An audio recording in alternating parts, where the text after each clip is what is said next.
There's one photograph that still haunts me. August 2016, minutes after the match ended. A man sits on a trainer's room bench, paint still smeared across his face and chest. Medical staff surround him, one hand gripping his shoulder to steady him, another voice leaning in close. His shoulder sits at a sickening angle, dislocated, the labrum torn clean from bone. His eyes are empty, hollow in the way they get when someone is watching their entire life collapse in real time, replaying the single moment everything was stolen. 24 hours later, the belt was gone. 10 years. Belfast, Northern Ireland, he climbs to the top rope. Thousands rise. Irish, Northern Irish, lifelong fans who followed him through NWA Ireland and grainy New Japan videos uploaded at 3 a.m. They hold their breath. They believe. CM Punk lies motionless in the center of the ring. The World Heavyweight Championship gleams at ringside, catching arena lights. He measures or lifts. The arena groans, physical, guttural, thousands of bodies feeling the same impact. He doesn't argue with the referee. He stares at Punk's shoulder with that same empty expression from 10 years ago. Someone who already knows how this ends because it 1, 2, 3. He's devastated for him, but he stopped being devastated years ago. That man is Finn Devitt. You know him as Finn Bálor. This is the story of everything he built with his own hands and watched it slip away the exact moment it should have mattered the most. A career measured in precision and excellence and timing that never truly aligned. The prince, who never became the king. 1980s, Bray, County Wicklow, Ireland. Here, professional wrestling was just a rumor. Mythology passed between school kids who'd glimpsed something on late-night television. A distant world. Young Fergal made monthly pilgrimages to buy Power Slam magazine, his Bible.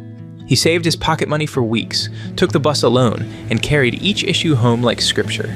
The internet didn't exist to bridge the gap between Ireland and that impossible world, so Fergal and his brothers brought that world to themselves. Couch cushions arranged like ring posts, practicing moves from grainy broadcasts they'd recorded and rewound until the tape wore thin. His sister stationed at the window on lookout, ready to whistle when parents' car pulled into the driveway. A family conspiracy to let a dream survive. At 18, Devitt moved to England. NWA UK, Andre Baker's school. Students called it a North Korean prison camp. 3-hour sessions designed to break you, test whether you wanted this enough to endure. If you survived, you earned the right to continue. If you broke, the door was right there. Devitt couldn't walk for 5 days after his first session. He came back for the second session anyway. He earned his black belt in submission wrestling. He was 19 years old, working holiday camps and bingo halls for 20 pounds a night when he debuted in November 2001. Within a year, he returned to Ireland with Paul Tracy to establish NWA Ireland. He was only 21, already running his own promotion and operating a training school out of a freezing warehouse in Bray, developing the next generation because Ireland deserved its own wrestling, not imported mythology. One early student was a 15-year-old named Rebecca Knox.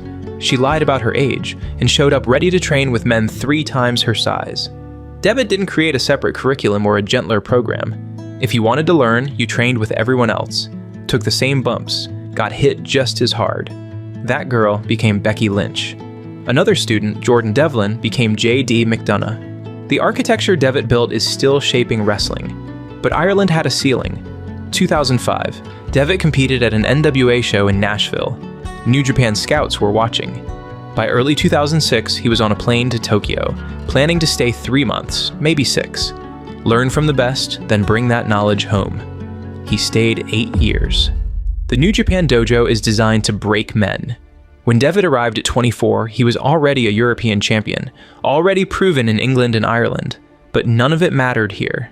He entered as a young lion, the lowest rank, cleaning toilets before dawn, sweeping streets outside the dojo, washing senior wrestlers in communal baths, scrubbing their backs while they discussed matches he wasn't good enough to participate in yet.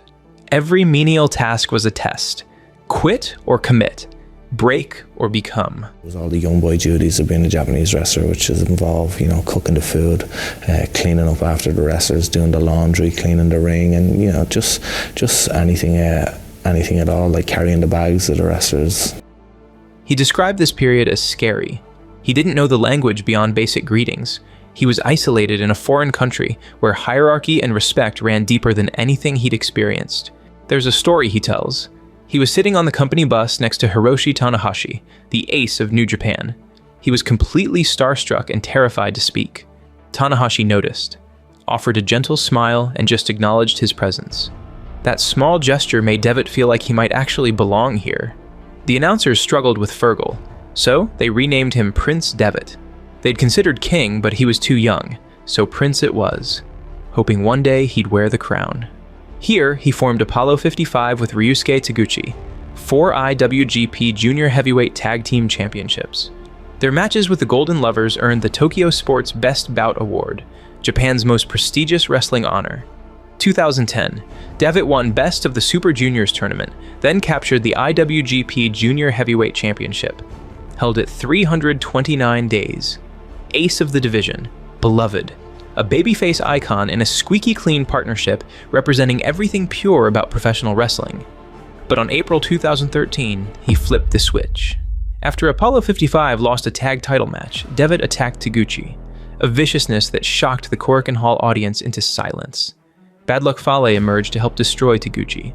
Within weeks, with Carl Anderson and Tama Tonga, they formed something New Japan had never seen, an all-foreigner stable openly, gleefully disrespecting every tradition of Japanese wrestling. It was called Bullet Club for life. Devitt conceived the name, his real shooter nickname plus Anderson's machine gun gimmick. Bullet Club had punk rock aesthetic, skull and crossbones merchandise, the too sweet hand gesture borrowed from WCW's NWO, repurposed for a new invasion. They used tactics considered cheap in Japan, interference, referee bumps, post-bell attacks, and reveled in being outsiders. Devitt became the real rock and rolla. He'd arrive carried on Fale's shoulders, wearing light-up leather jackets straight from a Tokyo boutique, grinning like he'd just robbed a bank and gotten away with it. The technical wizard who'd spent years in polite, respectful matches had become something genuinely dangerous. The Bullet Club sold 100,000 merchandise units in 3 months in the US alone. They became the gateway for Western fans discovering Japanese wrestling, the blueprint for what would eventually become AEW. At the center stood Prince Devitt, now the Demon King. He'd taken body paint concepts from Mexican lucha libre, merged them with Irish mythology. The Demon character debuted at Wrestle Kingdom 8 against Kota Ibushi. He'd told Carl Anderson he wanted to be painted entirely black, so it would look like Ibushi was fighting a shadow made flesh.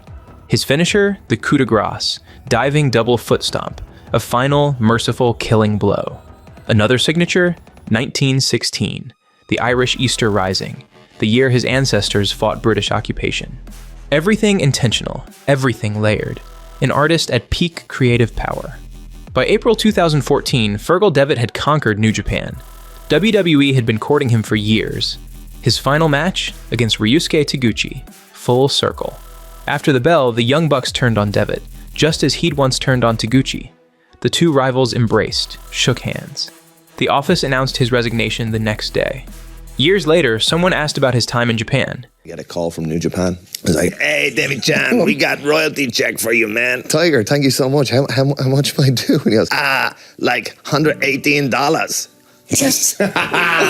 Devitt mentioned his final royalty check from New Japan for Bullet Club merchandise, which by then had generated millions in global sales, was $118. He told them to keep it. May 2014, Fergal Devitt signed with WWE and reported to NXT. 32 years old, peak of his creative powers. The rise was historic. NXT debut, September 2014, surprise appearance as Hideo Itami's mystery partner. The crowd erupted. They knew who this was. They'd watched the New Japan matches. They had worn the Bullet Club shirts. 2015, Dusty Rhodes Tag Team Classic winner alongside Samoa Joe. By year's end, he'd taken the NXT Championship from Kevin Owens in a match so good it reset what developmental wrestling could be. He held that title for a record 292 days. Won NXT Male Competitor of the Year. The Demon entrance at takeover events became essential viewing. Each body paint iteration more elaborate than the last. Venom Symbiote, Carnage Red, Jack the Ripper, Victorian Horror.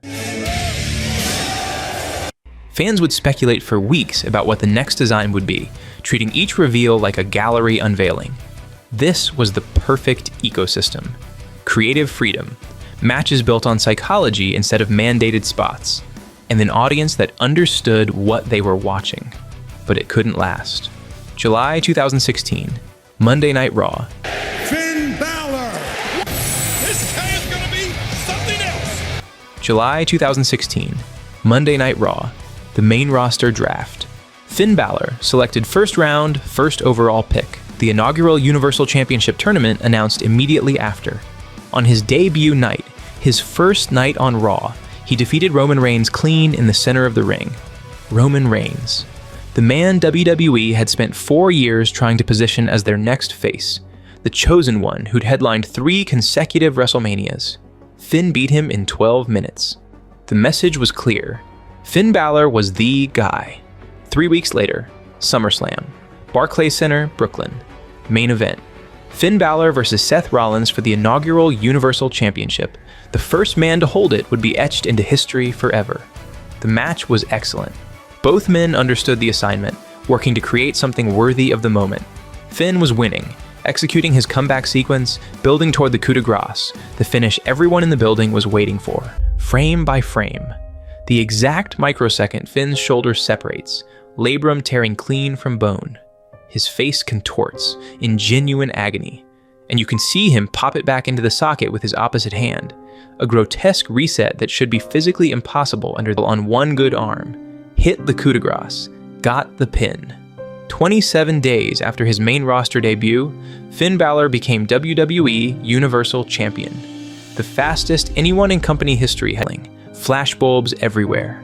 Backstage, away from cameras, medical staff delivered the news. Severe labrum tear, potentially career-threatening. Surgery required immediately. Recovery minimum 6 months, possibly longer depending on what they found once they opened him up. The next night on Monday Night Raw, Finn Bálor walked to the ring. I have to relinquish this title, and when I am ready, I will be back, and this title is the first thing that I'm coming for. And relinquished the Universal Championship to a crowd too stunned to react. He'd held the title for only 24 hours. Surgery revealed worse than expected. The labrum had torn completely free from the bone. Anchors would be needed to reattach it. Rehabilitation would be long, excruciating, with no guarantee he'd regain full range of motion. 6 months minimum, the doctor said. More likely 9. He spent recovery building Lego Star Wars sets in his apartment, a meditative practice from childhood. No. It's simply a meditating state when I get off the road. He'd construct them, leave them in hotel rooms for the next guest's children. Quiet acts of generosity, reminding himself that wrestling wasn't everything. But he was lying to himself. Because for him, wrestling had always been everything, the entire architecture of his life, built around this single dream. And he'd finally reached the summit, touched the thing he'd chased since childhood, held it in his hands for one perfect moment, then watched it dissolve like smoke. If you're enjoying this deep dive into Finn's career, hit that like button and subscribe. There's more wrestling stories like this coming every week. April 2017. Finn Bálor returned from injury in front of a delirious Raw crowd, 9 months after the surgery that was supposed to end his career. He looked exactly as he had before. Same entrance, same jacket, same paint for the demon appearances, same coup de grace that had won him the title. Technically, he was sharper than ever. The shoulder had healed completely. Every move executed with precision honed across 2 decades. The crowd reactions remained molten. Finn Bálor chants erupting whenever his music hit, the building shaking during demon entrances. Nothing had changed. Everything had changed. The presentation stayed identical. The booking told a different story. He became reliable, the word WWE uses when they mean good enough to be on television, not good enough to build the show around. A consummate professional who could work with anyone, make anyone look dangerous, deliver quality matches that steal the show, but never place him near top of the card. Intercontinental Championship twice, United States Championship once. Both reigns positioned as transitional. He'd win the belt to give it credibility, then drop it to whoever WWE actually wanted to push. Briefly, Bálor reformed Bálor Club with Gallows and Anderson, the entire thing feeling like a photocopy of a photocopy. He had main event pay-per-views against Roman Reigns and Brock Lesnar, matches designed to prove Roman and Brock could beat top-tier competition. He never got close to the Universal Championship again. The title he'd held for 24 hours became a subject WWE simply stopped mentioning around him.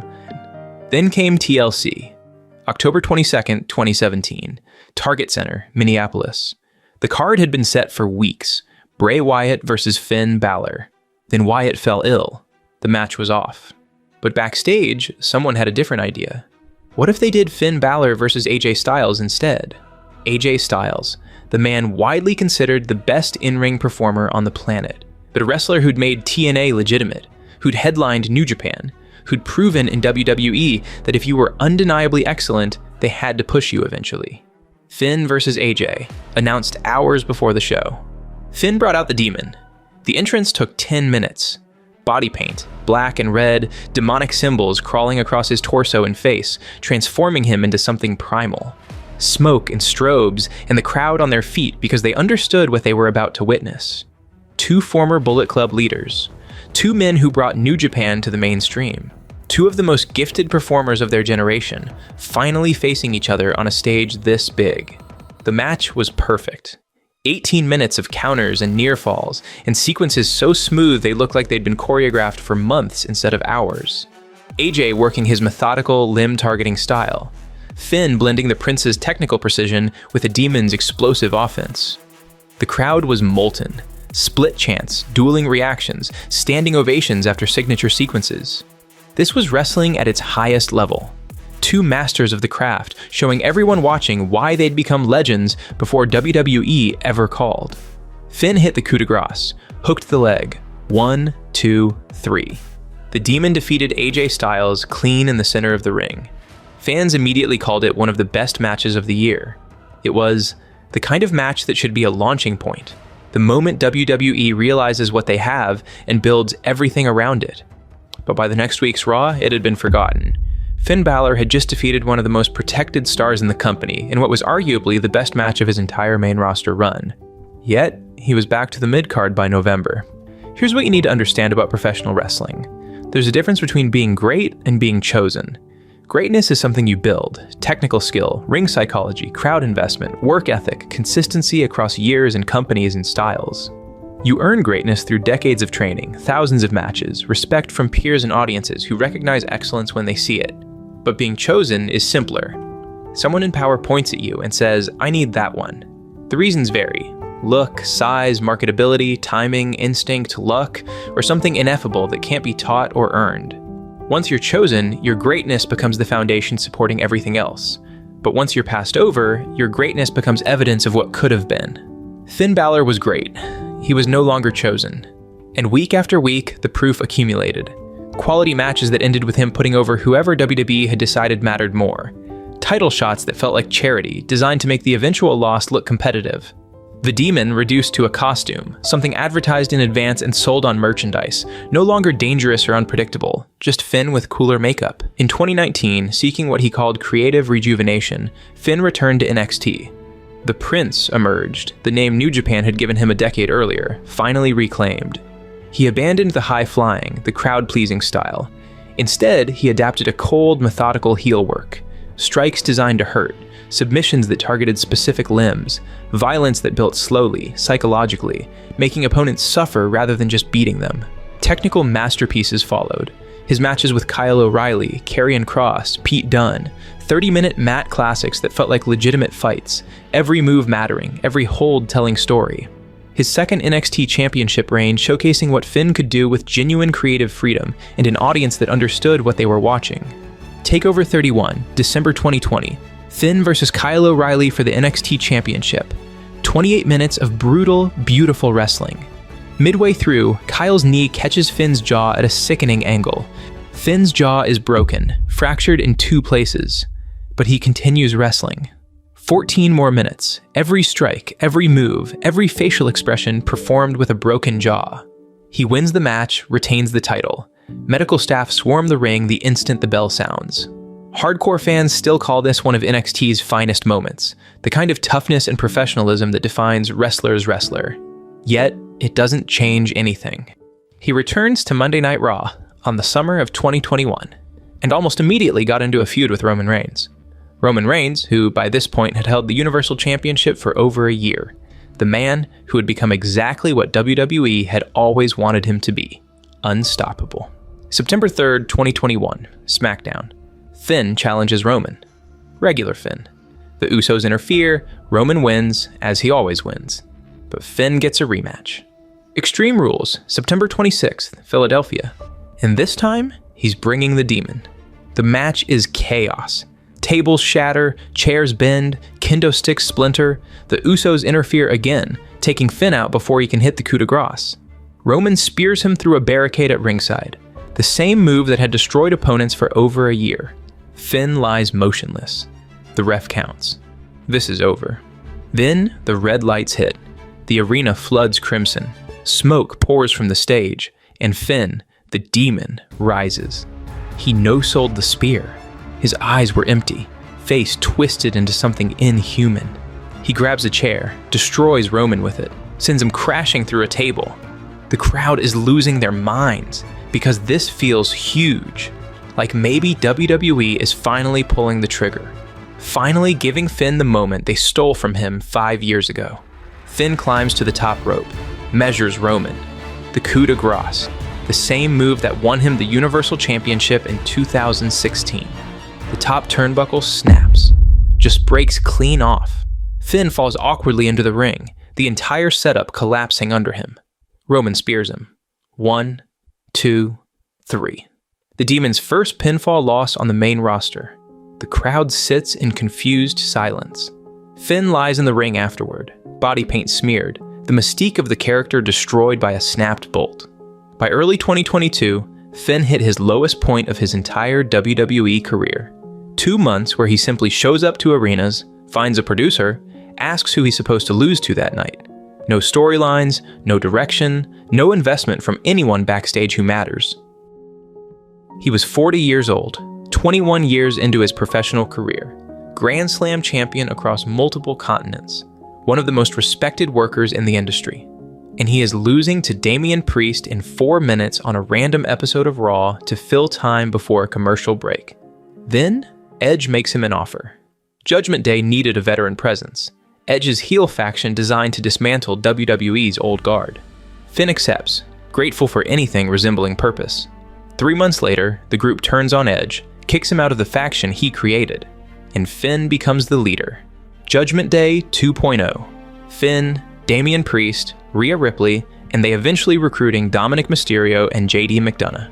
He mentors the younger members, particularly Dominic, teaching him how to get heat, how to work a crowd, how to protect himself in the ring. He wins the undisputed WWE Tag Team Championship alongside Priest, achieving Grand Slam status on September 2nd, 2023. He's building again. NWA Ireland, Bullet Club, NXT standards, now Judgment Day. Everywhere Finn goes, he creates architecture for others to succeed within. April 2023, WrestleMania 39, Hollywood. Hell in a Cell, Finn Bálor vs. Edge. The Demon returns with full body paint. The match is violent, chaotic, weapons and blood and bodies crashing into steel. Midway through, Finn climbs a ladder. Edge tips it. Finn falls backward, headfirst into the edge of a steel chair propped in the corner. The gash opens instantly, deep, severe, blood pouring down his face and chest, mixing with the body paint.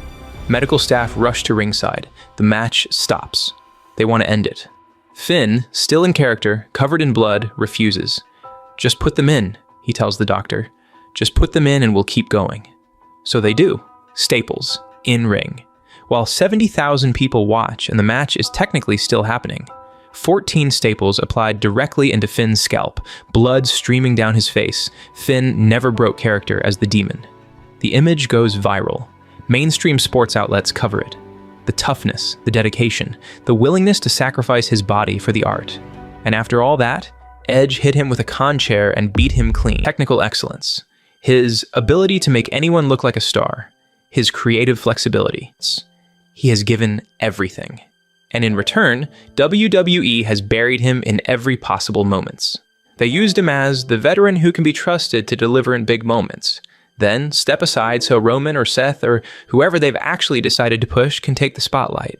Roman Reigns, the man Finn beat on his first night on Raw, held the world title for 1,316 days.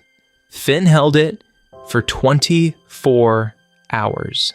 And somewhere in that gap lives the entire story of Finn Bálor's WWE career. Somewhere in Ireland, a kid watches wrestling on their phone, dreaming about WWE.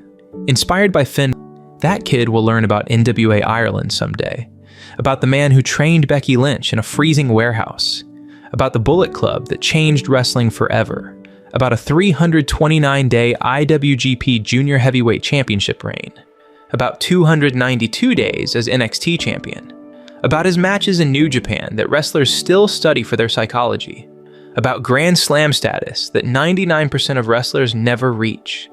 Then he'll learn about August 21st, 2016, 24 hours as Universal Champion. He'll learn about the 10 years after, the glass ceiling, the near misses, the excellence that never translated to coronation. Both stories are true simultaneously. And maybe that kid will think, if I'm good enough, if I work hard enough, if I do everything right, it'll be different for me. Maybe it will be, but it won't, because Finn had done everything right.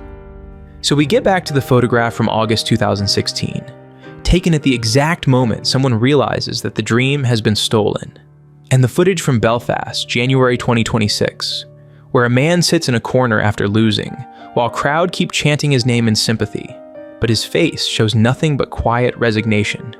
10 years between those two images, same expression, same ending, same man. The prince who built kingdoms for others. The prince who never became the king. Thank you for watching till the end. Take care of yourselves, and I'll see you next time.